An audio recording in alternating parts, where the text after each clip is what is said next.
Kung mahilig ka sa mga haunted places, siguradong narinig mo na ang tungkol sa Diplomat Hotel sa Baguio.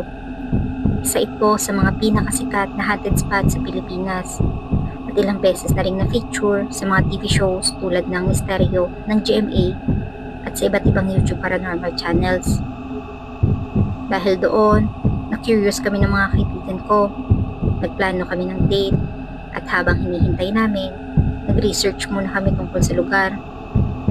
Doon ko nalaman ang mas malalim na kasaysayan. Dati pala itong kumbento ng mga Dominican noong 90s. Pero nang dumating ang World War II, ginamit ito ng mga sundalo at naging saksi sa matinding karahasan. Maraming pari at madre ang pinugutan ng ulo. May mga sibilyan ding pinahirapan at pinaslang sa loob mismo ng gusali. Bago natin ipagpatuloy ang kwento, mag-like at subscribe. Pagkatapos ng gera, ginawa itong hotel noong 1970s. Pero kahit nung panahon na yon, kilala na rin ito sa mga kababalaghan. Maraming guest ang nagsasabing may naririnig silang iyak, dasal at mga yapak. At nang mamatay ang faith healer na nagmamay-ari, tuluyan ang naiwan ang lugar hanggang sa maging abandonado at isang malaking buho ng misteryo.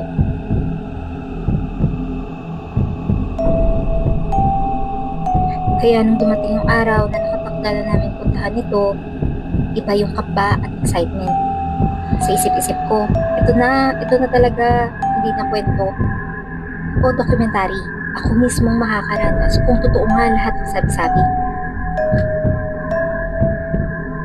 Pagdating pa lang namin sa harap ng gusali, ramdam ko na agad yung bigat ng paligid. Kahit parang tourist spot na nga yung lugar ngayon. Dala pa rin ito yung malamig at mabigat na enerhiya. Nakatayo kami sa fountain sa gitna at sobrang tahimik ng paligid. Uy, parang ang bigat dito ah. Ramdam nyo rin ba? Oo, pare. Parang may nakatingin eh. Saka parang tahimik no? Sobra, di ba? At pag-akyat namin sa hagdan, bigla akong nakarinig ng mahina at parang pulong ng ama namin sa mismong tenga ko. Guys, narinig nyo yun? Ako? Yung nagdarasal? Oo, bro, narinig ko. Ikaw din ba? Nagkatigninginan kami at ang mas nakakatakot, sabay-sabay naming narinig lahat.